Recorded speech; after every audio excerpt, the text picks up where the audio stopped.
going to ask our next speakers, Russ and Jannine, to turn their cameras on and their audio on. All right, going to add you. Hello, Dr. Jannine Wilmoth. Hi. And as well, Russ. You know what? I wonder if I need to. There we go. Hey, Kevin. All right, good deal. Welcome, both of you. And this is now, we are now going to be talking about how to manage COVID-19 health challenges. You both have unique insights and experience with the COVID issue. And without further ado, I would like to turn it over to you, Jannine. So floor is yours, and then we'll go from there. Thank you very much. Let's see if I can share my PowerPoint here. Should be able to get to that. Yep, it is sharing. Oops, hang on here. There we go. So thank you for the opportunity to speak today and share with you some of the lessons that we've learned about the challenges of COVID. I am the emergency manager for the city of Anaheim. I work with Anaheim Fire and Rescue. So what I'm going to talk a little bit about the logistics side of COVID, and then we'll turn things over to Russ Burnham, who will look at some of the medical and physical challenges and after follow-up. So with my experience in, I originally started as a nurse, moved in to public health. So between my background in emergency management, public health, nursing, I have been studying, learning, and responding to pandemics for about 18 years now. So looking at this, one of the first things that I wanted to share was just a little bit of a comparison to some of the issues with logistics of supplies, especially during a pandemic. So when you think about, or when you look back at the 1918 pandemic, which has really been a comparison for so many events and for this pandemic, there was a shortage of gauze masks at the time for healthcare workers and the public. So it was something that was faced then. In comparison, during the 2009 H1n1 pandemic, there was a wealth of supplies that were pushed out. That was my experience in Arizona. We received shipments from the Strategic National Stockpile and ended up with a small warehouse of masks, gloves, gowns, all of these things, but they ultimately sat on a shelf unused because it wasn't as severe as we expected.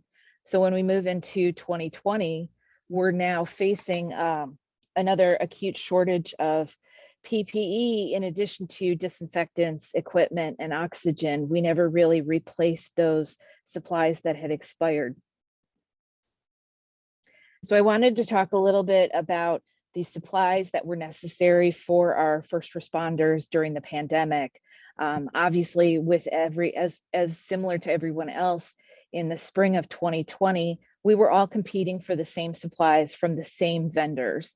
And so we had a couple of options. For us at a local level as a jurisdiction, we decided to pursue, we placed these bulk orders with many of our vendors and just continued to receive multiple shipments. Sometimes it was even just a couple boxes of gloves, but we tried to build our stockpile that way. The other alternative that we had was between the county and the state. They developed a supply and distribution system, a centralized system where we could submit resource requests, and then they prioritized those and filled them in that manner. However, we found that was taking months to complete, to get those resource requests. Sorry, I'm getting little messages here. So we decided not to pursue that, but that was what was established during the pandemic. Once we had to continue to adapt what we were distributing based on CDC guidance as that changed. But when we kind of moved into the cloth masks, we relied on most of those from community donations. the disposable masks as well as the cloth masks. Moving into September of 2020, we're still building up our stockpile, particularly of N95s. We had the option, we were getting some more, we sort of had, the vendors were providing more for us, but we had a surplus of surgical masks at that time. So we actually took the opportunity, we did some drive-through mask giveaways in areas of our city that had higher positivity rates. So we tried to use those as best we could. However, the most difficult time for us was moving into the winter of last year. While we had PPE, the surge in hospitalizations to the point where we had no ICU beds in our county for several weeks. We were facing a shortage of other equipment that we needed. We had a stretcher shortage. So we had ambulances, we had employees, but we didn't have beds to put in our ambulances. We were borrowing them from other counties that weren't as significantly impacted. The wait times at our hospitals, we had a hold time of 4 to 5 hours. LA County was as high as 8 hours. So we had our staff and our responders at the hospitals, and that prevented them from responding to other calls. At the same time, there was an oxygen shortage, which was extremely challenging. LA County had to restrict the use of oxygen in ambulances to patients that had an O2 saturation of less than 90%, which is pretty significant. So because of all of this, our firefighters and paramedics were stretched very thin. They were working the entire shift. They had very little downtime. They were spread thin between having to stay at the hospitals and responding to other calls. So that was the most difficult time for us. We have looked back at these challenges that we faced and tried to identify lessons to share and that we've learned from. So in particular, one of them is looking at avoiding shortages in the future, but making sure that we prevent expiration of supplies. So kind of going back, how much are you going to stockpile now for a potential event in the future? Because we don't want to be in that same position of not having resources. Looking at burn rates and how many supplies and resources were being used during slower times as well as peak times can help to identify what you really need to keep locally, and then having a process to rotate that stockpile to avoid expiration. That was something that we weren't able to develop in Arizona, but we're taking a look at how we can, take portions of the supplies we have and rotate them into regular operations, and then take a portion of the new purchases we're making and store those. So I think trying to identify that is critical. Another piece is developing a permanent option for centralizing supply and distribution. So as I mentioned, we had a system at the state level where we could submit these requests and have our logistics at that level distribute items. Identifying, and I believe from some of the research I did that Hawaii, or at least some of the counties, had a similar process. Looking back at that and identifying if that was a successful way of distributing supplies, if there needs to be any modifications to that process, and then developing standard procedures to use this for future operations. Looking at another piece of this is with, especially with those and with stockpiling, is what is the long-term impact to budget? I know everywhere we all faced different challenges with budget, and going forward, trying to incorporate what our state has referred to as new normal operating costs can be a challenge. So identifying how to best stockpile and have an effective one, as I mentioned. Finally, looking at how you can take these lessons on supplies and the impact to the workforce for other scenarios, for catastrophic disasters, whether it's a large scale mass casualty incident or future pandemics, which unfortunately we do need to plan for. How can we best use our PPE and equipment and then apply that and use that with our workforce. That's truly an important piece of this, is what is the impact to our workforce and how can we minimize that with these lessons that we've learned and the supplies that we have. So with that, I'm going to turn it over to Russ. Let me stop sharing my screen here. There we go. All right. Thanks, Jannine. Thanks, Kevin. Can everybody see my screen? Kevin, you might have to give me a shout out here if you can. Yes, and I'm going to spotlight you, so you are good to go. All right. Go ahead and just launch into presentation mode here. So aloha, thanks for having me. I have a unique kind of perspective on some of the things Jannine was talking about, and then especially with the audience that we have. So I actually used to live in Hawaii. I completed my master's training at Tripler Army Medical Center on Oahu, and kind of highlighted some of my favorite places here. And that's actually my PA graduation. So I'm an Army PA by trade. I'm now retired. And what's interesting about the pandemic, and we're going to talk about some of the medical impacts to having COVID-19, but I think that Hawaii faces a unique challenge. In the last deployment that I was on, I was in Afghanistan, 2019. Get over there, COVID isn't a thing, COVID becomes a thing.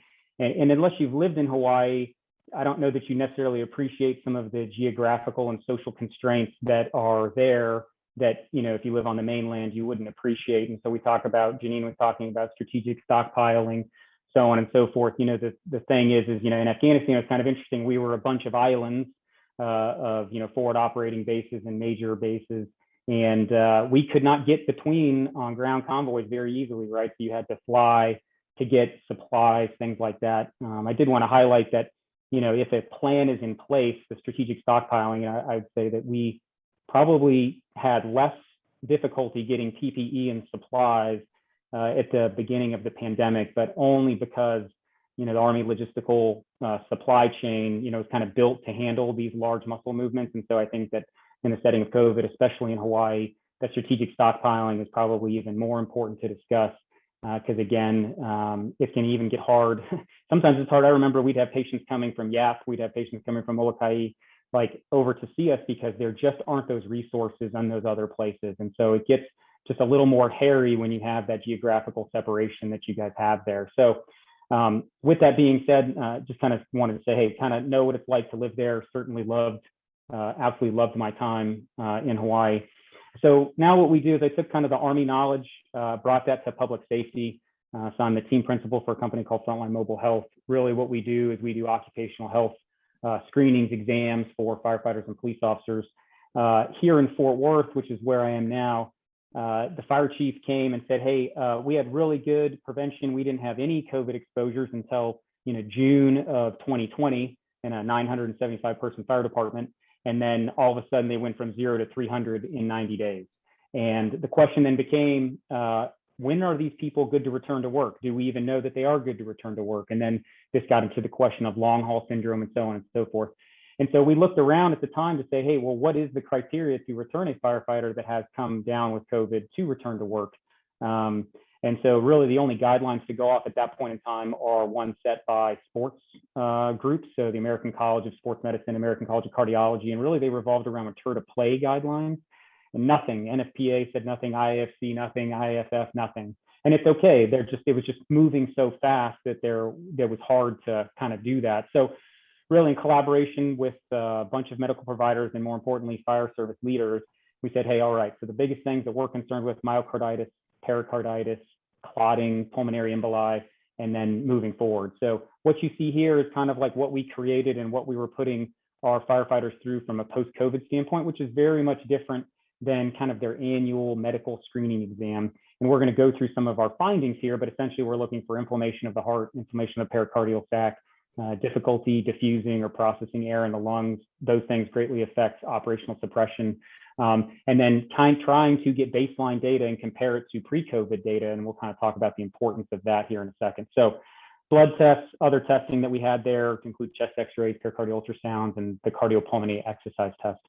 So we were able to do post-COVID evaluations here in the city on around 200 people. You can see our age distribution here, gender, ethnicity, And the cool part is that, police officers don't have similar NFPA guidelines to have, annual physicals, health and wellness programs. And due to COVID, we were actually able to help some of our public safety brethren.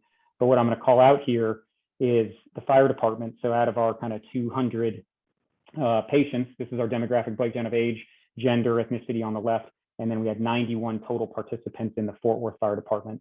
And one of the first questions we asked is, hey, one, if I came down with COVID, did I build any antibodies? And then was the level of antibodies that I built up consistent with my disease process? Meaning, did I have a worse case of COVID, or was I a long hauler based on how many antibodies I produced? So we actually have a data scientist on staff who ran all of this. And what you're looking at here is you're looking at the level of COVID antibodies after infection. And really what you're seeing is that there is no rhyme or reason to any of this. It is a scatter plot. There's no statistical correlation that we could find that said the level of antibodies you developed after getting COVID had any direct effect on your symptoms. All those filters you see on the left were things that we could filter out for, and really it didn't really matter. So what it kind of showed is that still COVID is one of these things that doesn't make a lot of sense. And the other thing that we don't know about COVID antibodies, which we do about every other infectious disease, is, well, what level of antibodies makes me good? If we were to check measles, mumps, rubella titer, tetanus, there's a number set by the CDC that says, hey, any antibody number above this infers immunity. With COVID, we don't have that, and we still don't know. But what we're doing is moving in the right direction, trying to help firefighters understand, hey, are you good? And this is before the vaccine actually came out. So there was a lot of questions and concerns firefighters had, said, hey, I had COVID, should I get the vaccine? Without a cut line, unfortunately, that's a very, very hard question to make. But if we were to use the same reference that, hey, the higher your antibody titer, the more protective you should be, that would be the case for most other infectious diseases. They gave firefighters a little bit more information on what they needed to decide if they wanted to get the vaccine or not. And what we can also see here, which is kind of disturbing, at the very bottom, there were lots of people who had positive PCR test symptoms, all of that stuff, and then days or weeks after COVID had no antibodies.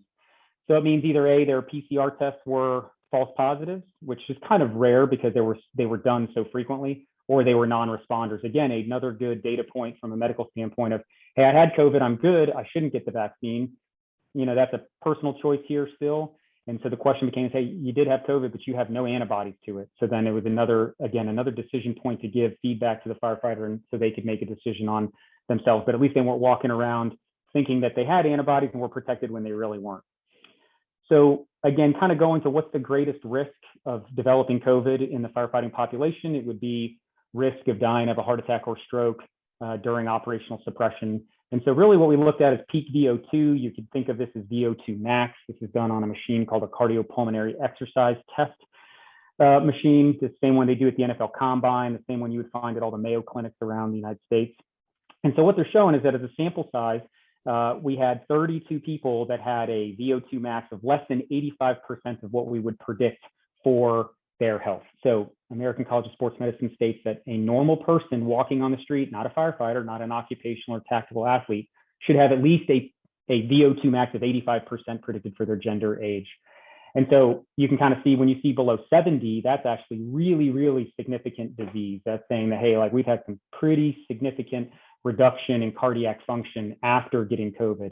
So this is the total population. This wasn't just fire. So I'm going to call out something else here in a minute. So this is now just looking at our firefighters. So 85 out of our approximately 200. What you can see is you had a couple people there. If you look at that first graph on the left that says functional capacity, so that's your aerobic VO2 max, the best way to think about it. We had some people that had a 40% predicted value. That means significant cardiac disease, a real reduction. So if we talk about returning to work, these firefighters are not ready to return to work, right? They still need more cardiac rehab. They need more evaluation. These are people that we're identifying who are at high risk, and then again, trying to refer them, get them more help, work on the rehab. So the second thing I want to call out is that if you look at the middle graph, it says left ventricular function. This is a proxy for stroke volume, or the amount of blood coming out of the left side of the heart. What we're finding in COVID is we actually have preserved left ventricular function. It's in the capacity to move air, which probably deals with how the COVID virus affects the pleural cells in the lungs. and that there's something going on with either fibrosis, scarring, and it's the ability to use the oxygen we're breathing and turn it into energy as we're doing work. So again, in the firefighting population, 7 people, pretty profound reduction in their peak VO2, and then 1 person even less than 70. But again, that 0 there is kind of highlighting the ability to move blood is not the problem. It's the ability to transfer oxygen to the bloodstream, move it to the muscles to do work is the problem. So we call it triangulating the medical threat. So we wanted to see if there was something similar in police, and what you're going to see here, even though it's a slightly smaller population of 46, we're seeing the same thing. We're seeing preserved left ventricular function. So again, on my ability to move blood out the left side of my heart is not affected. But again, my ability to use the oxygen effectively to do work is almost identical across the public safety margin. So this is really where we are directing most of our time and energy. And again, the greatest concern is operational suppression. So the thing I wanted to highlight is that 41 of those firefighters had pre-COVID cardiopulmonary exercise testing with their annual physical. When you have baseline information, the power of a return to work, or am I a long hauler, or when am I safe, becomes exponentially more powerful because you have something to go off of. So I just kind of wanted to highlight that, we had just started and partnered with Fort Worth year 1 when COVID happened. So, if we were to do this year 2, 3, we'd have 100% baseline data on everybody before COVID. But if this is an issue in your department, the question becomes, do you have good baseline data before getting COVID? If you do, that's where you're really going to see the bang for your buck, and be able to tell an individual be able to say, I am ready to return to work, or I'm at least good enough to return to work or not. So what I wanted to highlight, is here. So those police officers didn't have any baseline data, right? There is no NFPA 1582. There is nothing in a state regulation stating that police officers need to have baseline or annual screening. And so the reason you don't see anything on this chart is because without a comparative, I have nothing to go off of. All I can do is tell a police officer, hey, I don't know where you were at the beginning, but this is where you are now. So to kind of close out, and I know Kevin wants to get to some Q&A and certainly want to answer any questions that you have for Jannine or myself, but the key to answering the COVID long haul question in fire services, 1, if you have good baseline data, are you doing the right testing? If so, you should be able to sleep well at night knowing that if a firefighter gets COVID, is having trouble returning back to work, you at least know what to go back to. Anyway, so with that, I'm sure there's lots of questions and things that we could talk about. So I'll kick it back over to Kevin here and answer any questions anybody might have. Thank you, Russ. Are we now back on the gallery mode? Yeah, so encourage everyone, if you got questions or anything from that's coming to mind for you from an individual firefighter perspective or fire department perspective. But Russ, just specific to you in regards to the statement earlier made by Sarah and Todd and Brian in regards to NFORCE. I know that is a program in regards to monitoring health data. And I like your point of, if you're not monitoring or measuring it, we can't do anything about it. We can't manage it. So what can be done now to easily start collecting individual or fire department data so firefighters can feel a little bit more empowered to monitoring and taking action on this issue? Yeah, so I think there's a lot of education that has to happen in regards to what's the right testing to do in the setting of COVID for health and wellness. So if you're not doing cardiopulmonary exercise testing, you got to start there, specifically with COVID. Now, you could do this with any disease, to your point, Kevin, right? Like cardiovascular disease, cancer, behavioral health issues. Again, baseline data is the key. And really what you need to do is you have to find medical providers who understand the importance of trending that data for their patients. And really that has to start with a conversation on the local part. Now, it's very difficult in Hawaii because, again, you're probably not flying the big island firefighters to Oahu to get testing and vice versa, right? And there are diminished resources on the smaller islands to where that makes that very difficult. So I think that in general, it's a nice idea. In practice in Hawaii, that's going to be a little bit harder for the audience. And so, it's really about finding, who are those people that really have that interest in public safety in Hawaii. I had did some rotations at Queens. I would think that the Queens Medical Center would probably be a good place to start due to it being a teaching hospital. But really, you have to have someone in the department that finds use in the data, wants to track it, and if you can partner with a medical provider that is willing to share that data with the individual, and at least on aggregate for the department, you can make some stuff. So to answer your question quickly, do the right testing, partner with the right people, and then make sure that you both share the importance of the data. The system is really less important, right? Like, it's the data, and that's the beautiful thing about data, is that as long as you have a system, I'm agnostic as to what it is, but you got to have something, and it really is a collaboration between leaders and the medical community, and it's a real challenge in Hawaii. Jannine, any thoughts or comments on that before next question? Oh, I agree with what Russ was saying. I think establishing those partnerships, not only within healthcare, for preventative healthcare, trying to maintain those after the pandemic and ongoing is really crucial. Yep, good context there. All right, so some other questions that we had that have seen some direct messaging in beforehand was, while this pandemic happened, we know that there was the Spanish flu pandemic about 100 years ago, and then there was this pandemic that happened. Are we prepared for the next pandemic? I mean, was Delta this next pandemic that happened, and were we prepared? And what about 5, 10, 50 years from now? I mean, from strategic stockpiling to proper response and health screening. I mean, there's so much that happened that just like caught us off guard. Do you think we're going to be prepared moving forward? Or where are we now? Jannine, you want to take that first? Sure. Sadly, I don't think we're prepared. I think if something was to happen right now, we probably have the resources to address it. But it's not just looking back at 1918 or 2009, but every 5 to 10 years, there has been something that's happened, whether it was SARS, Ebola. There's been some scare of a potentially very infectious disease, particularly with 2009, and following this, we're all going to have our pandemic plans. We're going to have these responses and these procedures, and we're going to put them up on the shelf. We're going to be like, yep, we did that. And then it's a high risk, low probability event. So as you get back to normal operations, it's not going to be the same priority. And this was obviously a significant event. This was not just a 2009, a couple months. This is going to continue to be in our community for years, but we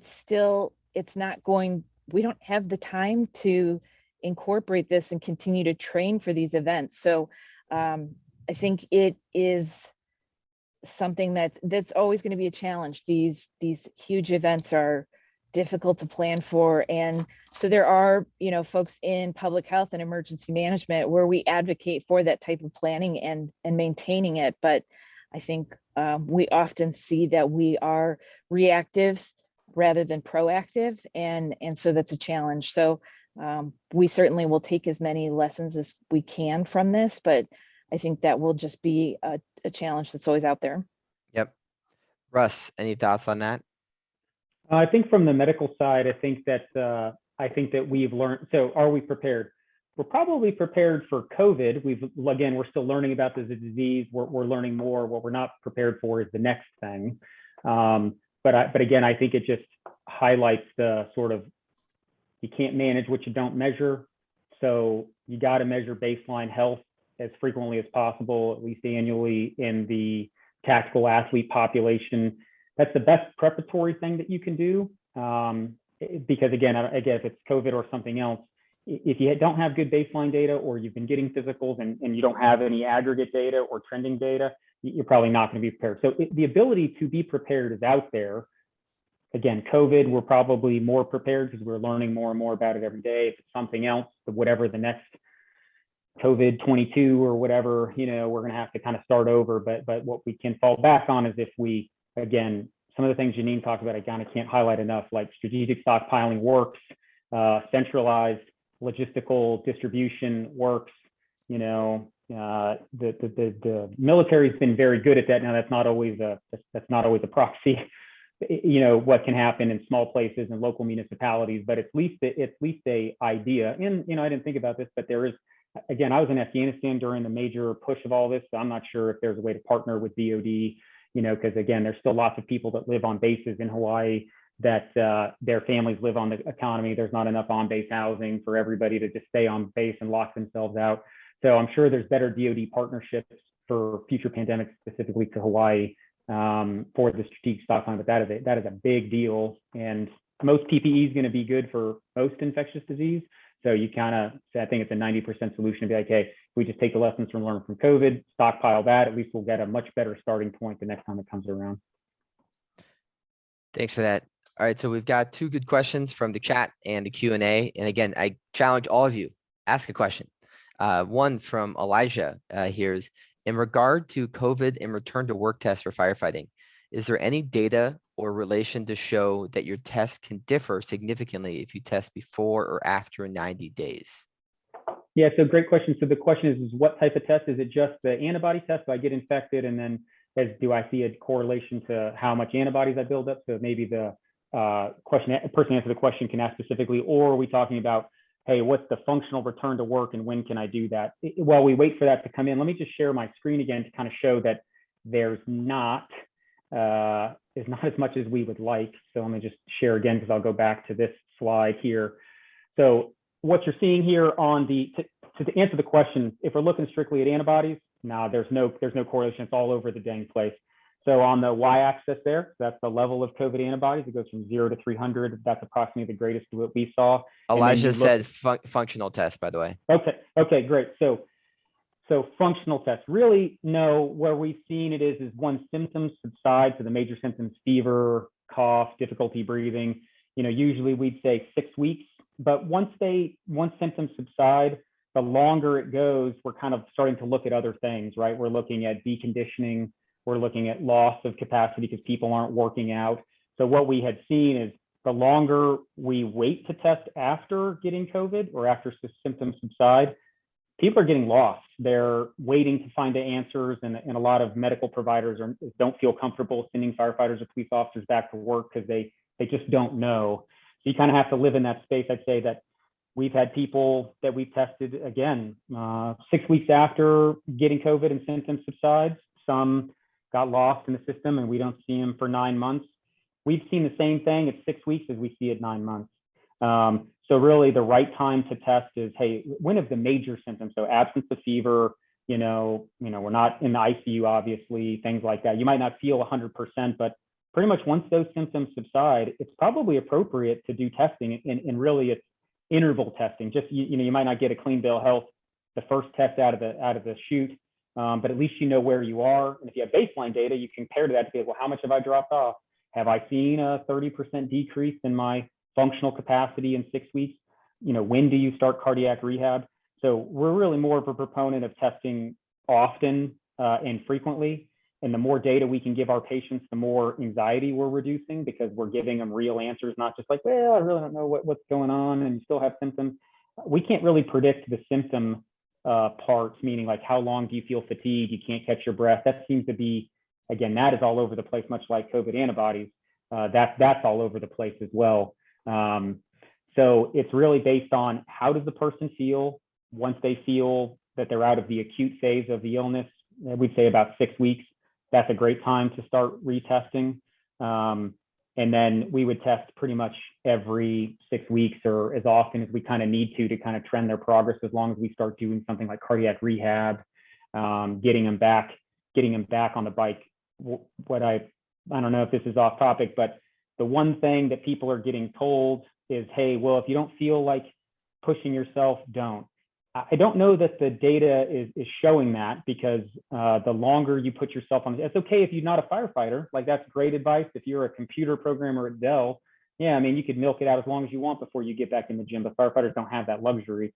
So I think that post-COVID, what we are seeing is the one thing that firefighters are not being told, which is, hey, we got to start getting back on the horse. We got to start doing that aerobic capacity. Even if you're not back up to 100%, that's okay, but we got to start kind of pushing your heart rate back up for periods of time, 20 to 30 minutes, 3 to 5 times a week, while you kind of work through the symptoms. As long as you're not having active chest pain, difficulty breathing, you're not having a syncopal episode, then we're making progress. And we've noticed that we've seen objective improvement in VO2, so a firefighter's functional capacity, we're actually seeing that, and they still feel fatigued, but we're seeing objective evidence that they're actually getting better. And they're telling us like, yeah, I'm having to work harder to get my heart rate up high enough. And that's actually what we'd like to see, even though subjectively they're like, well, I still don't feel great, but we're trying to give them that confidence to say, hey man, like you're actually making progress. I don't know when the subjective symptoms are going away, but that question of safety, can I return to the truck? Can I return to operational suppression, is something that we're able to answer for them. But it is still all over the place. But I'd say, hey, 6 weeks, and then we gotta, we test them as necessary. Well, hopefully that answered your question, Elijah. Jannine, did you want to provide any other context in regards to that before we move to the next question? I was just going to ask Russ a quick question. So with that, with all the testing and the additional testing that COVID positive individuals need, is there a distinction between the monitoring that is done for firefighters that have a COVID work exposure versus individuals that may have been exposed through family or home or other means? Is there, how do you determine who's paying for all of the additional testing and cost? Is that, and I don't want to like step into a union or issue, but is that something that's been discussed or? Yeah, so at this point in time in Texas, at least, it's probably the burden of proof is that it is a public safety exposure versus not, meaning, they're probably gonna have to have a harder time going back and saying it's not. So the fire departments here have just taken it on, and this is one of those things like maybe you take advantage of COVID. At Fort Worth, nobody budgeted for COVID in 2018 for when it hit in 2019, it wasn't there. So they were actually able to use CARES Act money to do all of that testing. And I don't know what the new grant, I don't know what the new program is called, but this is directly related to public safety. And so that's how they've been paying for a lot of that. So it ultimately, like who pays for it, I don't know, but from a risk management standpoint, right? Like the fire chief, whether I got COVID at church or I got COVID at work, if I'm struggling to breathe on my SCBA, it's my problem. And so I think that's probably where most fire chiefs here are coming down on. So it hasn't become an issue here. I certainly could see where it could become an issue. And ultimately what we're seeing, again, for medical providers that aren't used to seeing occupational athletes. So if I see a bunch of old people with heart failure and valve replacements, and then I see one relatively healthy person that was 42, 43 and seems to be struggling getting back to COVID, in some ways I'm like, hey, you're way better than 90% of my patients I'm seeing every day dying of COVID. So get out of my office. I don't have anything for you. That's kind of what they're getting.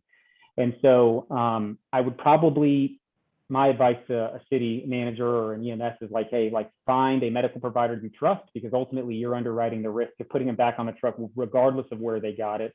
And it doesn't have to be necessarily expensive, do you need CT scans? And I would say no. Like cardiopulmonary exercise testing is relatively, it's non-invasive, it's relatively inexpensive. The blood tests don't really help all that much after you get out of the acute phase. So I think it's possible, and in some ways creatively using COVID money might be an option for cities if they haven't thought of that. It was been, again, if they didn't have any problem with that, I thought it was a very unique solution. And if the government's still providing that, I think it's probably a good use of COVID money to protect the force. If you got risk to mission, risk to force. And I know, Jannine, in your case, we were talking last week, you're kind of sitting smack dab, in public safety. You're kind of responsible for all of it. So it's a real challenge. I think ultimately you got to understand how much risk you want to underwrite, and then do you budget for that. But primarily, I would assume that most COVID exposures in Orange County are we're going to say are work related. So it's probably the outliers, the ones that are non-work related. With our sworn personnel, yes. With non-sworn, it's all over the place. So yeah. It's a challenge, but your non-sworn people aren't still having to go out there. And staffing, from what I'm hearing in our fire chiefs here, like I said, the city of Fort Worth force hired more people in the history of the fire department last week due to all the staffing shortages and stuff. So it is even more of a challenge for your sworn personnel, because they still have a mission that functionally they've got to be healthy for. So yeah. So Jannine, I got a question for you. And obviously Russ second. So the pandemic has impacted everyone in different ways. But what are your thoughts in regards to how we overcome pandemic fatigue? And it's not just the public's general fatigue of COVID messaging, but with rules and mandates, and how to re-energize firefighters who are burned out? This is a question that I've been trying to figure out, especially for, we were in our emergency operations center. We were activated for about a year. So we weren't out in the field, but we were working 12-hour days every day when, supporting all the operations that were still ongoing. So we've all kind of looked at it and we're like, we don't want to go back in the operations center. We don't ever want to talk about this. We've had it. Like, we don't, the next round comes around and nobody's going to be interested. So we've been trying to figure that out. And I think one of the most important things is the messaging from leadership down, from the top down. And this is not only the local messaging, but government officials higher up, but particularly important from our fire chief is the messaging that we try to learn from this experience, not just put it in a box and put it away, but really encourage people to, take what they've learned and apply it somewhere. And at the same time, continue to really focus on the well-being of our responders and of personnel, making sure there are resources available for people that for stress, for PTSD, for all of those, really incorporating that component in to support everybody as this kind of is a recovery period from all of the calls and everything like that. So I think those two pieces are important. Russ, any thoughts or comments in regards to COVID fatigue and re-energizing firefighters? Yeah, I certainly have an opinion on COVID fatigue. It's certainly here in our patient population, and is it going away? I don't know. This is with the staffing issues that most fire departments here are seeing. It doesn't seem to be getting any better. Let's put it that way. Certainly less significant cases of COVID, but here locally, we've had multiple firefighters actually pass away from COVID. So when that happens, it's kind of hard to stop talking about it. It's hard to move on. So I would say, again, caring about your people, checking in with them, trending the data. Again, how they feel is still important, right? Sometimes, the brain is the one organ you can't see that you treat.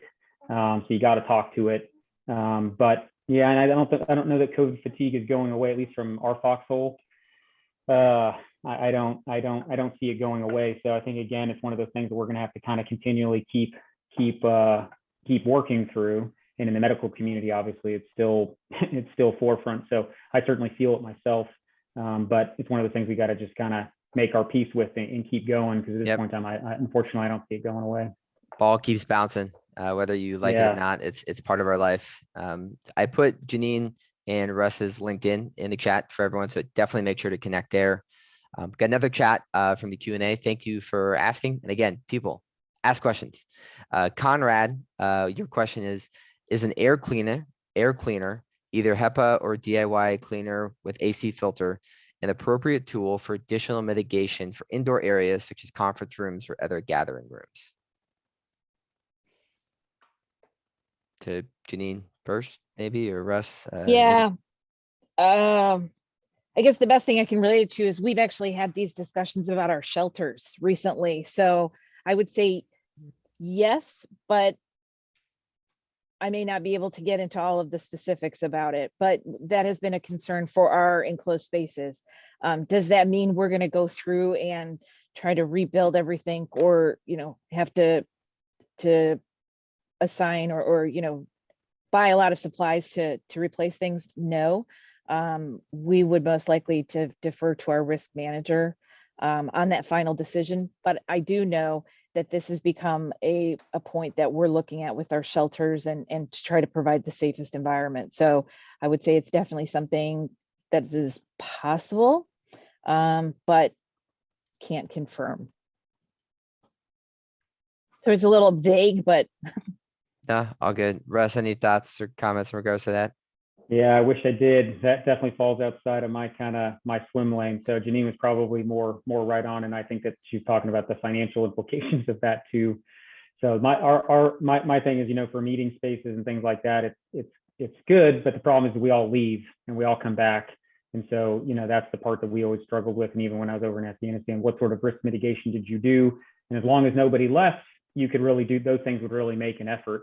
But as soon as everybody left and we broke the bubble, it started over again. That was some of our challenges. So certainly something is better than nothing. The challenge is always, hey, you can protect them while you're there, but as soon as they leave and come back in, that's a bigger problem. Yep. Well, thank you both. So we've got just about three minutes here before we're going to go and take our lunch break. But it's been very insightful to hear both your takes in regards to some of the COVID challenges, return to work, preparedness and response. Give me kind of a final 60-second mic drop. Any sort of question or challenge or insight that you could give to all the attendees here in the audience today? I think we're going to continue to learn more about COVID, about not only the virus, its properties, also the vaccine and the efficacy, but the long-term symptoms and everything. So I think staying on top of that and staying in tune and in touch with those resources. But I think what's most important, sort of from my perspective as an emergency manager, is this was a situation where we had to work with many different disciplines that may be outside our norm, spending more time with healthcare, with PD, even with community services and different resources. And I would encourage everyone to maintain those relationships. It's not only beneficial for pandemics, but for any other kinds of events. And those lines of communication, for example, with public health, all of those will benefit you, in the event that something else happens. You want to have those contacts before the next disaster. So I would just say, keep in touch with the people that you've worked with. Russ? Yeah, so going back to Army intelligence, right? So single source intelligence is not good intelligence, right? We do a strike on someone said, hey, there's a bad guy in that house, and we don't verify 2-3 other ways. That's bad intelligence. The same thing goes for your health, right? So one data point is interesting, not very helpful. 2 data points becomes interesting and helpful. So if you're not getting, warm hugs ain't going to do it. Checking the box for your health isn't going to do it. If you're not getting data, if you're not getting trending on where you were, where you're going, it's going to be difficult to manage this pandemic, future pandemics as you become ill. And how do you manage the risk to force and risk to mission? You got to know where you came from before you know where you can go. And that's no different for your health. So I encourage you to find people that are going to be able to give you the information you need for, again, your individual and your organization. Fantastic. Well, Russ and Jannine, you're both rock stars, and I really appreciate you volunteering your time and being here to give all your insights. So on behalf of the Hawaiian Fire Chiefs Association, we thank you. And really, again, everyone, their LinkedIns are in the chat. We'll also be doing recap, but make sure to use Russ and Jannine as a resource. They are here to help you. And again, thank you both for being here. Thanks, Absolutely. Kevin. Thank you so much, Kevin. Thanks, Jannine.